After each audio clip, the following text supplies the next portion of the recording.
हम सबके लाइफ में कभी न कभी ऐसा मोमेंट ज़रूर आता है जब हम कोई काम करना तो चाहते हैं लेकिन उसे हमेशा कल पर टालते रहते हैं। जैसे कि पढ़ना तो चाहते हैं बट पढ़ते नहीं हैं, लिखना तो चाहते हैं लेकिन सोचते हैं कि चलो यार कल से करेंगे, आज से नहीं करेंगे, आज मन नहीं कर रहा, ये वो। मैं भी जानती हूँ, हम सब पे ये लाइन फिट बैठती है। हम सब कभी ना कभी तो कंसिस्टेंसी से हार मान ही लेते हैं, लेकिन सच ये नहीं कि हम लेज़ी हैं, बात ये है कि हम कंसिस्टेंट नहीं हैं। आपको एक बात बताती हूँ, एक मेरी फ्रेंड थी जिसका नाम था श्रुति। वो हर रोज़ सुबह मोटिवेशन के रील देखती थी, कहती थी कि बस आज से स्टार्ट करूँगी, लेकिन शाम आते तक उसका सारा मोटिवेशन उसी स्पीड से डिसअपीयर हो जाता था जिस स्पीड से इंस्टाग्राम का एल्गोरिथम वीडियो चेंज करता है। फिर एक दिन क्या हुआ, हमारे टीचर ने उसे समझाया कि श्रुति, तुम रोज़ मोटिवेशन क्यों ढूंढती हो? मोटिवेशन की ज़रूरत ही नहीं है, तुम्हें तो बस ज़रूरत है तो कंसिस्टेंसी की। तुम कोई काम अगर करना चाहती हो ना, तो उसके लिए तुम्हें अपने मन बनाने की ज़रूरत नहीं है। तुम बस ये सोचो कि मुझे वो काम करना है तो बस करना है। अब तुम ये बताओ कि अगर तुम्हें टॉयलेट लगा है, अब वो चाहे सर्दी हो, चाहे गर्मी हो, चाहे कुछ भी हो, अगर तुम्हें टॉयलेट लगा है, तुम्हें उस टाइम जाओगे। अब ये तो नहीं कहोगे ना कि नहीं मेरा मन नहीं है, मैं नहीं जाऊँगा। वो काम तुम्हारा मस्ट है, ज़रूरी है करना, तो तुम वो करोगे। ठीक उसी तरह तुम इसको अपनी लाइफ़ पे भी इम्प्लीमेंट करो। जो तुम काम चाहते हो करना, उसे एकदम अपनी लाइफ में उतार लो कि नहीं मुझे ये काम करना है तो करना है, एट एनी कॉस्ट। ठंडी हो, गर्मी हो, बरसात हो, चाहे कुछ भी हो, मुझे ये काम करना है तो करना है। जैसे जेम्स क्लियर अपने एटॉमिक हैबिट्स बुक्स में बताते हैं कि सपने बड़े बनाना तो ईजी है, पर उन तक पहुंचने के लिए जो सिस्टम चाहिए वो कंसिस्टेंसी और डिसिप्लिन से ही बनता है। लेकिन डिसिप्लिन भी क्या, डिसिप्लिन भी एक राइट डायरेक्शन में होना चाहिए। कंसिस्टेंसी का मतलब ये नहीं कि तुम कभी रुकोगे नहीं। कंसिस्टेंसी का मतलब ये है कि अगर तुम मान लो 10 मिनट दौड़ रहे हो, तुम्हें 2 मिनट का रेस्ट चाहिए तो तुम रेस्ट कर लो, लेकिन फिर उसके बाद दोबारा दौड़ो। ये नहीं कि तुम रेस्ट करे तो रेस्ट करने ही लग गए, 10 मिनट की दौड़ पे आप आधे घंटे अपना सोने में वेस्ट कर दिए।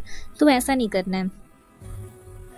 जैसा कि डेविड कॉगिंस अपनी बुक कांट हर्ट मी में बताते हैं, जब दिल नहीं करता ना तभी करना पड़ता है, वही तुम्हें सबसे ज़्यादा सिखाता है। देखो, कोई भी सक्सेसफुल इंसान, चाहे एथलीट हो या आर्टिस्ट, उन्होंने कभी भी ये फील नहीं किया, उन्होंने डिसाइड किया। फीलिंग्स चेंज होती हैं लेकिन डिसीजन कैरेक्टर बनाते हैं। और कंसिस्टेंसी वही लोग बना पाते हैं जो अपने इमोशंस के ऊपर अपना खुद का कंट्रोल रख पाते हैं। वरना तो आजकल डिस्ट्रैक्टेड हर कोई है, हर कोई किसी न किसी फील्ड में तो डिस्ट्रैक्टेड है ही। आप किसी को भी देख लो, चाहे वो सक्सेसफुल हो या अनसक्सेसफुल हो। स्पेशली मैं सक्सेसफुल की बात कर रही हूँ, अनसक्सेसफुल तो वैसे ही डिस्ट्रैक्टेड है। कंसिस्टेंसी कोई स्किल नहीं है, ये तो बस एक एटीट्यूड है, एक सोच कि चाहे कुछ भी हो, मुझे ये काम करना है तो करना है, मुझे अपने कल के वर्जन से बेटर बनना ही है। और इसके लिए आप क्या कर सकते हो, आप एक अपना टाइम फिक्स कर सकते हो कि हाँ, मुझे इतने टाइम में, मुझे इतने मंथ में मुझे ये काम फिनिश करना ही है। जैसे आप सोच लो कि आप कोई अपना सिलेबस आपको कवर करना है, ओके। उसके लिए आप अपना रेशियो बना लो कि हाँ, मुझे मैक्सिमम से मैक्सिमम 12 दिन लेने हैं और मिनिमम मुझे 8 डेज लेने हैं। इन्हीं दिनों में मुझे अपना सारा सिलेबस जो है वो कवर करना है। अच्छा, लेट्स सपोज कि आपने जो टाइम लिमिट फिक्स किया, अगर आपका जो वर्क है, आपने जो भी स्टार्ट करना चाहे, अगर उस टाइम लिमिट में आपका सक्सेसफुल नहीं हो पाते हो तो कोई बात नहीं। आप 12 दिन में सक्सेसफुल नहीं होगे तो 14 दिन ले लो, लेकिन उस काम को कंसिस्टेंट करो। कंसिस्टेंसी का ये मतलब ये नहीं होता है कि आप कभी गिरोगे नहीं। कंसिस्टेंसी का मतलब ये होता है कि आप कभी रुकोगे नहीं। ठीक है, आपने जो टाइम लिमिट फिक्स किया, आपका उस टाइम में काम नहीं हुआ, कोई बात नहीं। आपने 14 दिन में उस काम को ख़त्म कर लिया, काम तो ख़त्म हो गया ना। लेकिन हाँ, नेक्स्ट टाइम जब आप ये काम ट्राई करना तो कोशिश करना कि हाँ, जो मैंने टाइम लिमिट फिक्स की है मैं उसी टाइम लिमिट में फिक्स कर पाऊँ। तो ठीक है, आज के लिए बस इतना ही।